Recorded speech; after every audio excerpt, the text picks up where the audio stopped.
Na sequência, mais mudanças que balançam o mercado. Agora, abordando temas sobre as negociações de ativos que trafegam em outros ambientes, ou seja, fora da Bolsa de Valores.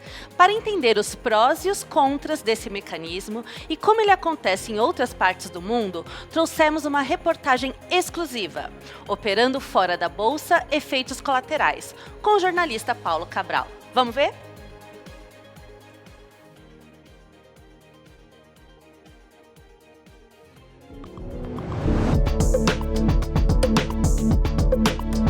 Era nesse salão aqui que até o fim dos anos 90 acontecia o pregão.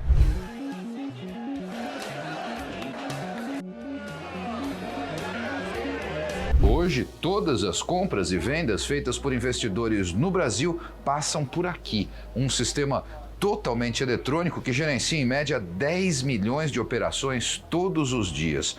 Mas a Bolsa não é o único espaço em que essas negociações podem acontecer. Em muitos mercados ao redor do mundo, é comum que as compras e vendas de ações possam acontecer fora das bolsas de valores. Nos Estados Unidos, a internalização, como esse mecanismo é conhecido, já responde por quase a metade do total do mercado.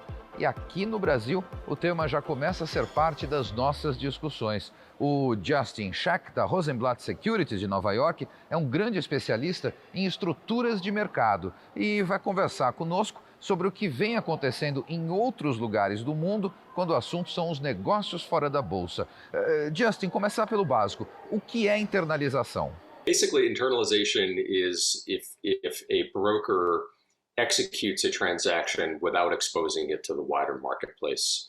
So that could be done in an agency capacity if a broker has a customer's order and crosses it with another customer's order and doesn't do that on an exchange or some other public marketplace. Como que é a regulamentação dessa negociação fora da Bolsa nos Estados Unidos? The United States has been pretty comfortable with allowing internalization in dark trading for a very long time. We have the least strict rules regarding internalization, and we have the most internalization of any major equity market in the world as a result. We've had between 40 and 50% of the volume traded in our market occur away from public markets over the past few years.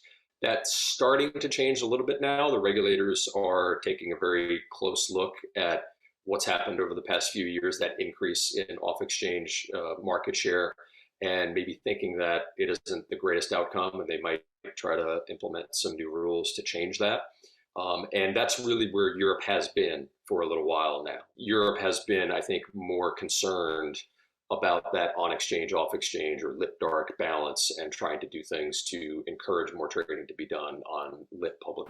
Mas aí, por que esse movimento dos europeus? Que problema que os reguladores identificaram? I think for the Europeans, the main concern for a while now has been the price formation process. You know, that should be given a position of primacy. We should encourage public market price discovery because and you know, I'm injecting a little bit of my own personal opinion here. That is the reason why stock markets exist. They thought maybe we went too far. We allowed too much non-public trading, and we need to kind of dial things back a little bit so that we protect the price formation process. And in the US, there's, I think, a similar concern starting to come to the fore. Pode, então, estar a caminho uma regulamentação mais rígida também nos Estados Unidos? I think there's a chance that there's going to be a package of regulations, and a lot of the motivation behind that is to address this on-exchange, off-exchange balance and potentially move some of the off-exchange volume back on exchange.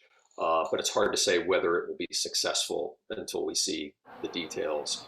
Mas esse aumento na internalização afetou a qualidade do mercado? That's a really difficult question to answer. I think if you think about it in the abstract, it stands to reason that the more you aggregate trading interest in a centralized public marketplace, the more accurate the price will be that gets discovered from that process. And the more you allow bits of that trading interest to be peeled off and executed in private without integration, without the rules and regulations and the disclosure that go with public markets, the less likely you are to derive the most accurate price for the assets that you're listing and trading on those exchanges. Actually determining whether that happens in practice is much more difficult. And one thing that I think is important to keep in mind here is the size of the market. So in the United States, we have the world's biggest equities market. And so it kind of stands to reason that we could allow more internalization because we're operating from such a large base of liquidity. But once you get into smaller markets, certainly Brazil is much, much smaller than the United States or Europe or even Australia.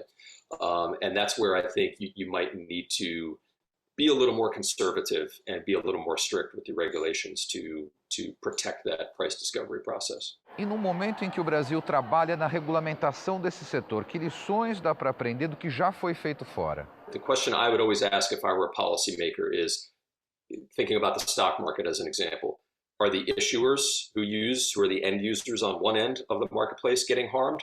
Are the end investors, the asset owners, pension funds, retail investors, are they being harmed? That's who the market exists for.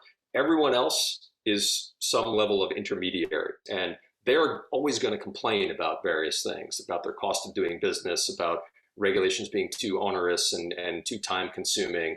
But really, you have to keep the end users in mind. Obrigado, Justin.